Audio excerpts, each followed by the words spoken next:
cane bigeme bakenyezi ndaramutse nongera ndabaha ikaze nawe urashoboye muti none nawe nde ni wowe mwigeme ni wowe mukenyezi ufise ivyiyumviro birashe nirakoze hose Negrita musazi mubana mu kiganiro nawe urashoboye muti none no musi utujanye kwaje turi ngaha mu Maramvya kw'isama aho bita kw'isamariro twagiye gutemberera umwigeme Abigael aho yazanye iciyumviro ciza iciyumviro co gukingira ibidukikije akoresheje ibibora canke ibitabora uno musi tuje kuraba ngo mbega ivyo itabora n'ibibora nibiki twaje kuraba ibijanye no guhingura umwavu ahingura umwavu w'ikirundi muti none uwo mwavu w'ikirundi umuntu ashaka kuwukoresha gute urabona ko ndi ngaha impande y'imirima umwavu wo gushira mu murima ni umwigeme ebana w'umunyabujumbura ariko azi ibijanye no gukingira ibidukikije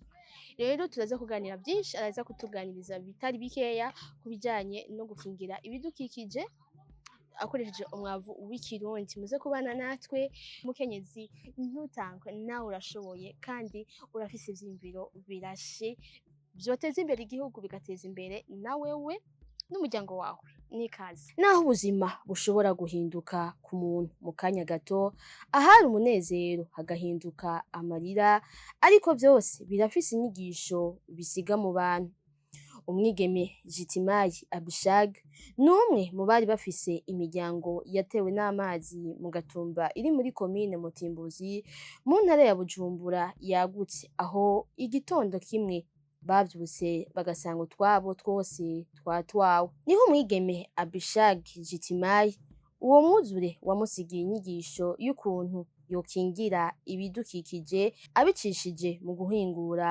umwavu w'ikirundi abarundi bari amaze bati ikitakwishe kirakwigisha umwigeme Abi yararondeye inyigisho zitandukanye kugira amenye uko yohingura uwo mwavu kugera abishizeko nk'uko abituyagira muri urwo rugendo rwiwe parcours yanje gatoya nuko muhira twaragize ikibazo inzu yacu yaratwawe n'amazi birya bihe mwumva mu Gatumba habaye ikibazo narabonye ukungene ihindagurika ry'ibihe rishobora guhindura complètement ubuzima bw'abantu narabonye ikiziga c'umwana catwawe n'amazi ndibuka ukuntu amakaye yanje yajovye tusa bon ni ibintu kimo marqué mu buzima et bon ça m'a marqué hanyuma kw'ishure twari dufise ama club d'environnement nibuka aussi on avait un professeur yaradukundisha cane ivyo bintu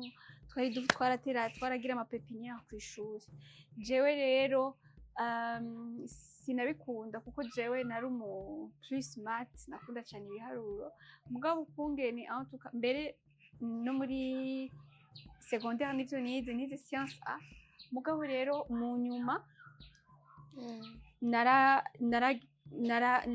narabikurikiranye en ligne uku nyene ugenda en ligne par curiosité ugasanga abandi bantu mu kindi gihugu surtout en Afrique de l'Ouest bariko barakora amapave biciye mu maplastique bariko barakora amasakoshi bivuye mu ibintu vyinshi et puis ibintu vyari hafi yanje vyari amaplastique ndatangura ndagerageza ivyo même nibi rero donc naho novuga yuko iyi parcours naho vyavuye ariko mu bisanzwe ubu ndiko ndakura ndiko ndabona yuko ni ivy'Imana umva hari ibintu biba mu buzima kugira nyene apazapa ugenda uratahura answa ico Imana yaguhamagariye rero ndabikunda ni ibintu nkunda ubu sinabikunze ubwo nyene mugabo ukungene nagiye ndavyinjiramo ndabikunda naciye nshishikara ndabikunda uko answa nivyo bon umuntu novuga ngo nakurikiranye bon sinzi jahubwo abantu nkurikirana abantu ba politique bon science po bon politique yo guteza abantu imbere nkaba Thomas Sankara kandi nawe nyene Thomas Sankara yari umu écologiste yarabwira abantu dutera ibiti yarabwira abantu ivy'ihindagurika ry'ibihe donc mu bantu nakurikirana Thomas Sankara arimwo mugabo en soi bino bintu vraiment internet yaramfashije cyane. Internet ça a été là, ça m'a boosté kubikunda. Hanyuma sinagumye nicaye, naciye ntangura bikeya ndibuka ibintu byo kugira umwavu en soi ntabyo twari tuzi. Hariho umuconsultant yadufashije kubikora. Niwe twahamagaye aradufasha gukora ibi bintu.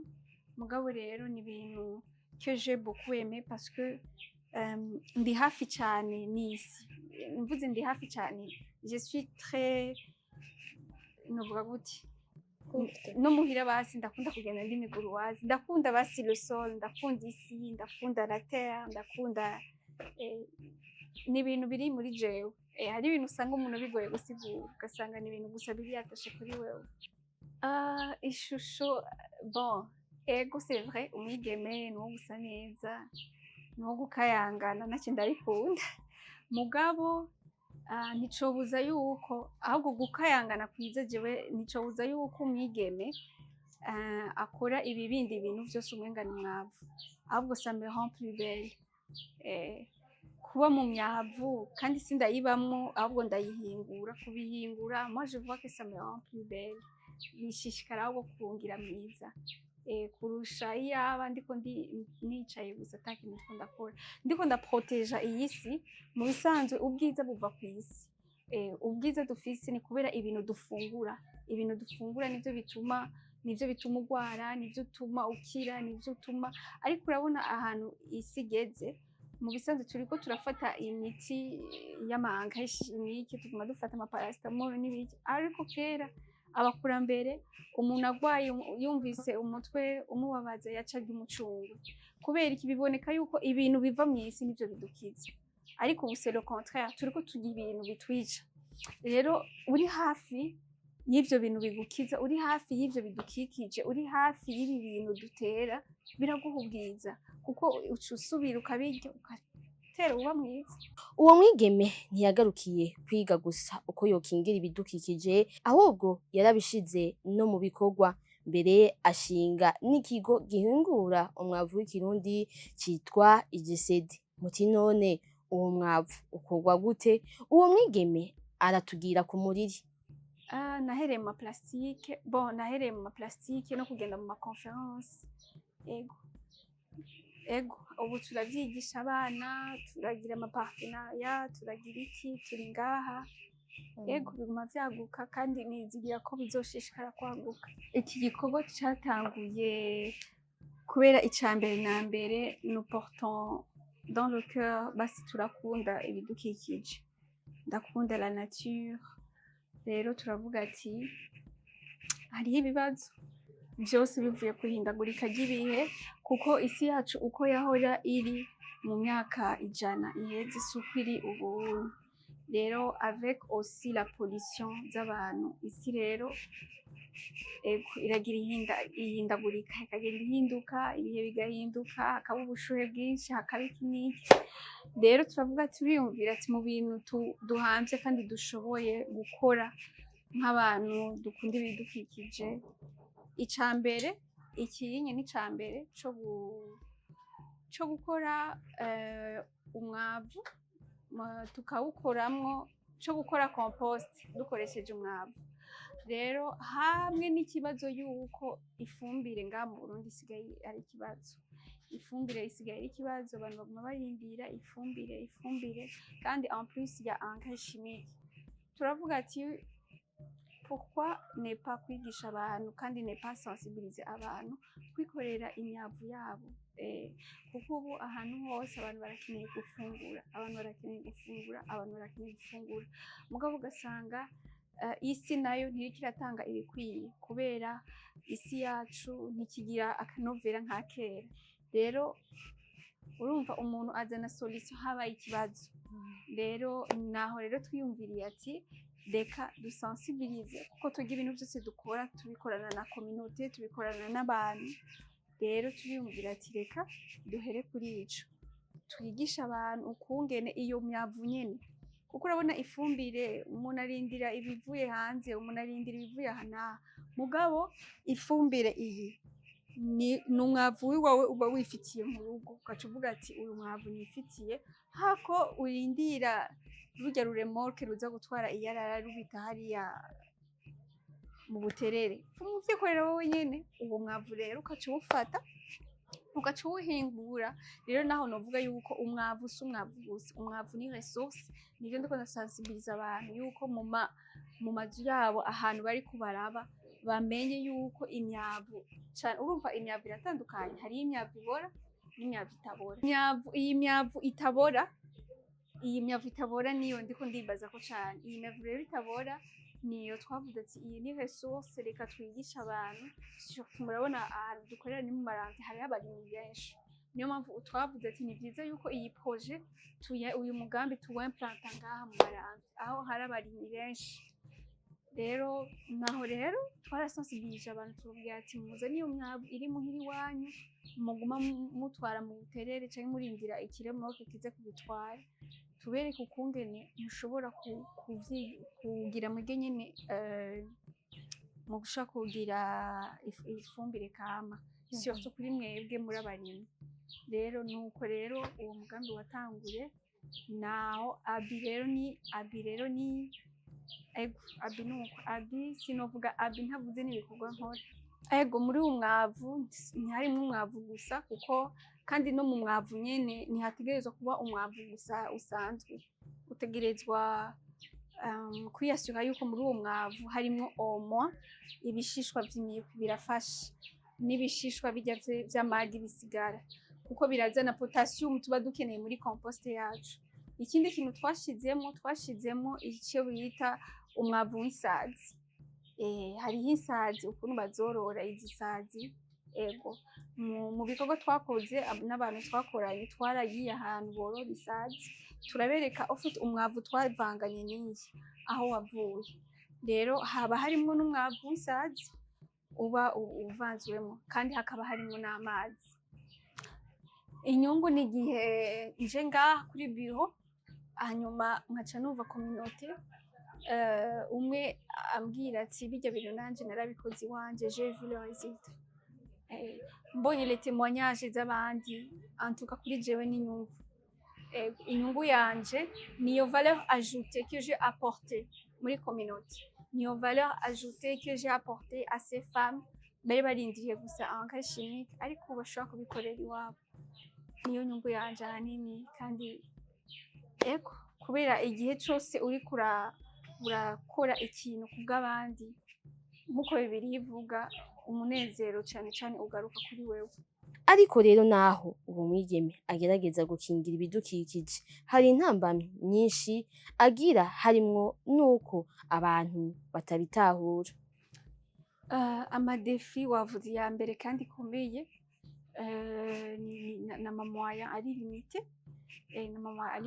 kuko n'ubu hariho ibintu ubu wumva bidudubiriza muri wowe ubikora wofasha communauté ingana gutya mugabo ugasanga kubera uburyo uri limite mugabo icyo nama mvuga yuko avec les défis nivyo bitwigisha tutegerezwa kwiga ukuntu tuzireleva donc ndakunda aka kantu ni gukoresha ibyo ufise kandi ugahera aho uri rero dukoresha ibyo dufise kandi tugahera aho turi rero défi niyo na mamoya ari illimité n'ikindi abantu kutabitahura n'abantu hari igihe uri kurasensibiliza mugabo we nyine ubwiwe ntari karabitahura donc niyo mpamvu sensibilisation ni ikintu gikomeye kumvisha umuntu yuko ça c'est important mu kwingira isi birakenewe kugira compost mu mazu birakenewe apa nibi bintu murabona ngaha turafise n'akarima k'igikoni ubunye mu mazu yacu urabona huzuye amasima n'ahantu ho gutera mugabo isi je prouve que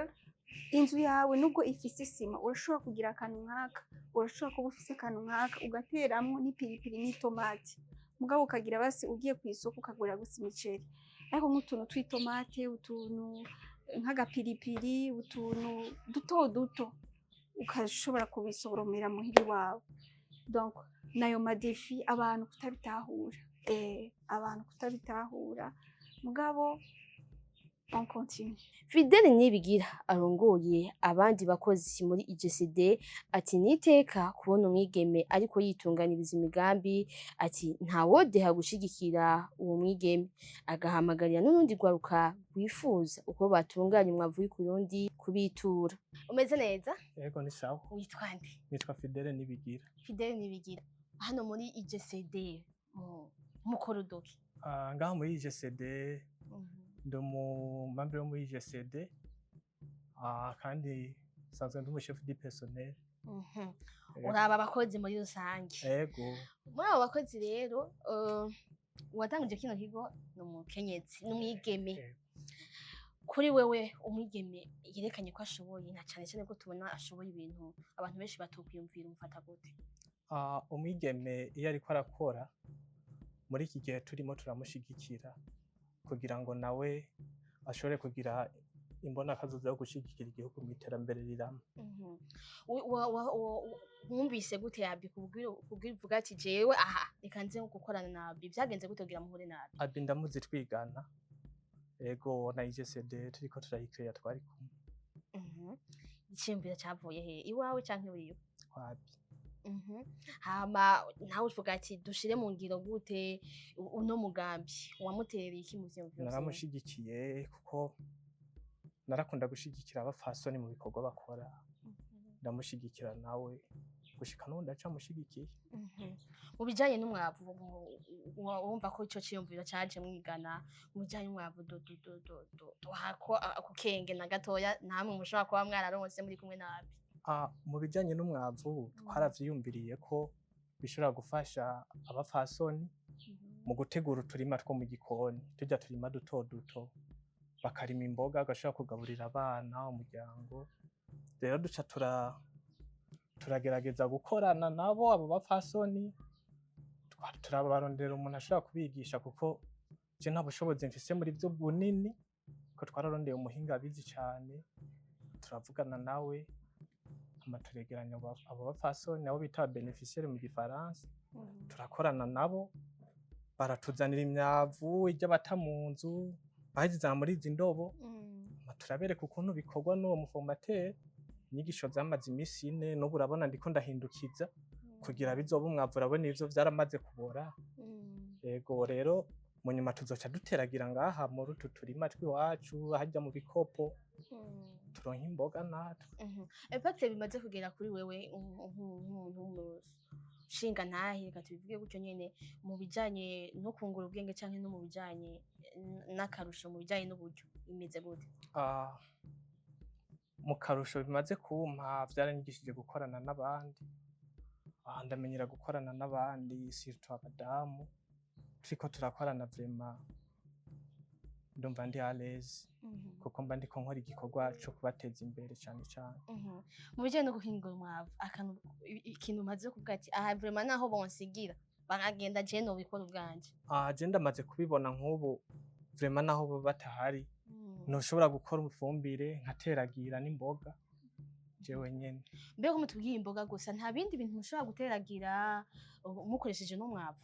Urashobora guteragira ivyo arivyo vyose, ariko twebwe twavuze ku mboga kuko usanga abantu bafise ahantu hatoya ho kuba, ashobora gushira mu ndobo nk'uko canke mu mufuko, gaca ashiramo akavu gakeya, gaca atera utuboga kugira ashobore kugaburira abana vyoroshe.